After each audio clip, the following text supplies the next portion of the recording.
It might be misleading if I told you that this was a documentary about yoga. I doubt that what I'm about to show you will remind you of your last hot yoga class. You might sooner call it a cult. And you wouldn't be the first. But is it? A few years back, I encountered this practice. Part spiritual, part cardio, I guess. Part meditation, all strange. I knew it was bizarre. What I didn't know is that an exploration of it and its practitioners would change my view of the world and all the people living in it. Hello. Welcome to DawnOfTheHawk. Please, come in. Come in, please. Hey, there's one tapping.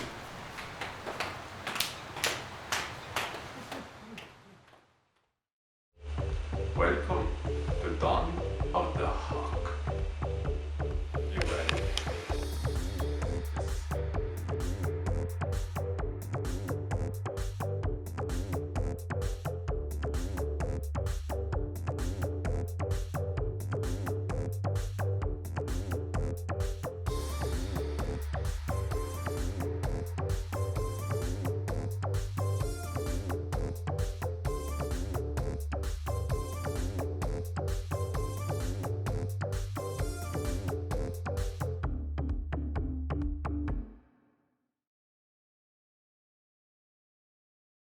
So, Audrey, Yes.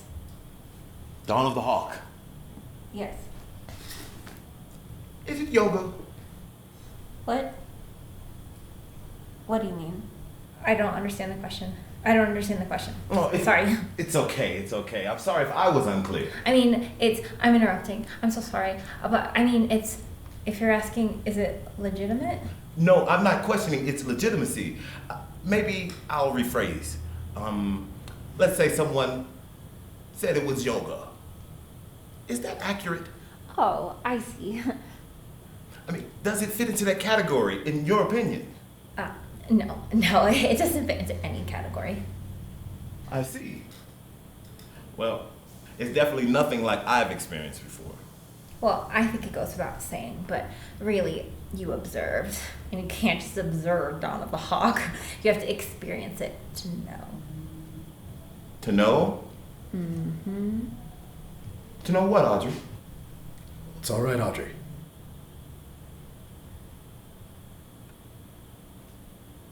That it can change your life. Okay.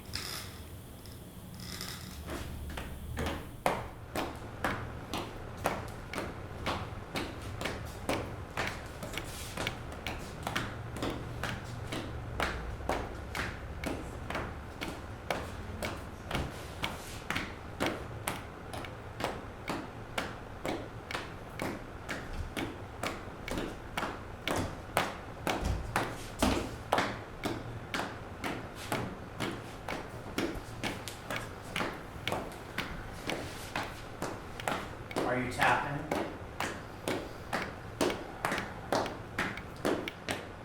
Are you tapping? Yes. Are you tapping? Yes. Yes, I am. Are you tapping? Are you tapping? Yes. Yes. Yes. Was that a question? What? That definitely was a question. Class, did I tell Audrey that she could ask questions? No, Big Zach.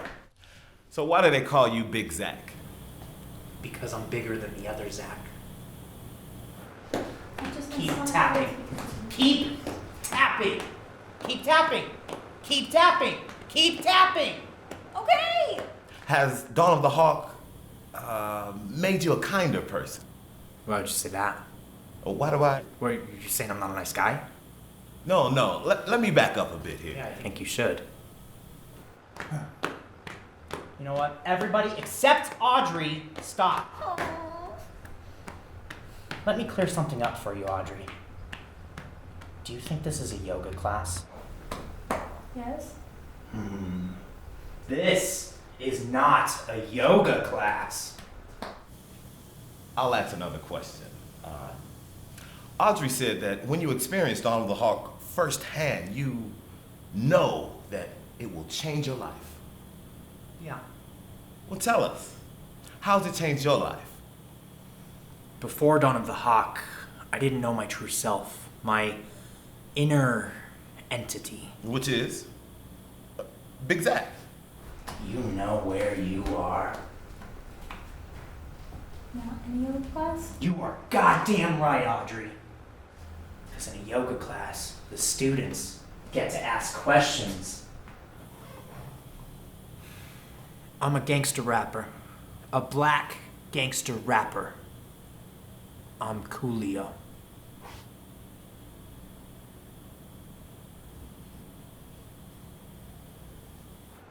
But not in the army. No, not in boot camp. In the army. The generals, the lieutenants, the sergeants, they ask the questions. But the soldiers, they answer with yes, sir, or no, sir. Answer me! Yes. You're Coolio. The architect of the gangster's paradise. So you mean when you're rapping, your stage name is Coolio. That's your personification? No, I am the reincarnation of Coolio. Coolio ain't dead, is he?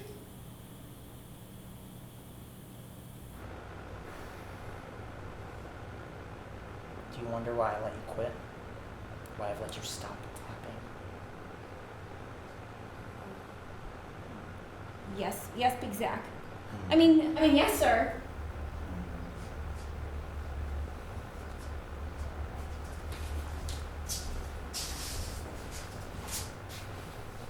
Hey, Audrey. Yes, Big Zach. Oh my gosh, I'm so sorry. I mean, little Zach. I mean, oh God. Easy. It's okay. Outside of class, you can call me ZK. But while we're in class, you call me Kiyo-san Zach. That means teacher Zach in Korean. Okay, Audrey? Okay. What the fuck did you say to me? Yeah, I said, yes, Kiao Kiyo Bom Sam Sam Nim. Yes, Kiao Bom Sam Nim. Yeah, yes, I'm sorry, I'm so sorry. So Dawn of the Hawk is a Korean tradition? No. not really. Dog-Han Lee has Korean blood, clearly, because of his name. He draws his inspiration from modern Korean teachers. I mean, if anything, Dawn of the Hawk is an all-American movement. And by all-American, I am including Native in that because I am 1/16 Native American Arapaho, so. So you said Korean thinkers. Correct. So is that South Korea or philosophers or? North Korean. Right.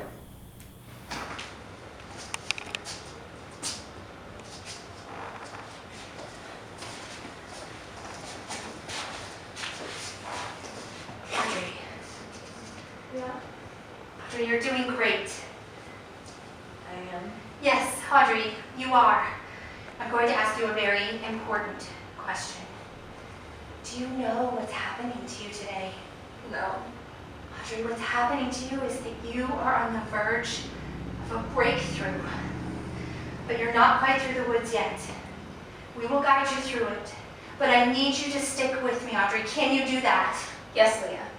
You may call me Sun Bin Me Leah.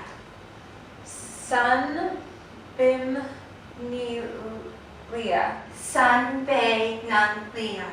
Sun Bei Nam Leah. Yes, that's good, Audrey. Very good. Okay. Are you ready, Audrey? Yes, Sun Bim Nam Leah. Yeah, close enough. Okay. So what I get to hear. All right, Audrey.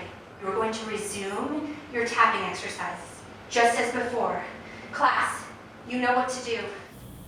Now, I'd like to ask you about Audrey. Shoot. I'm guessing an event like that, with Audrey, must have taken several sessions to get to a breakthrough at that point. Not really. I mean, my first day did with Doug. Really? So it's not unprecedented per se, but hey, second place.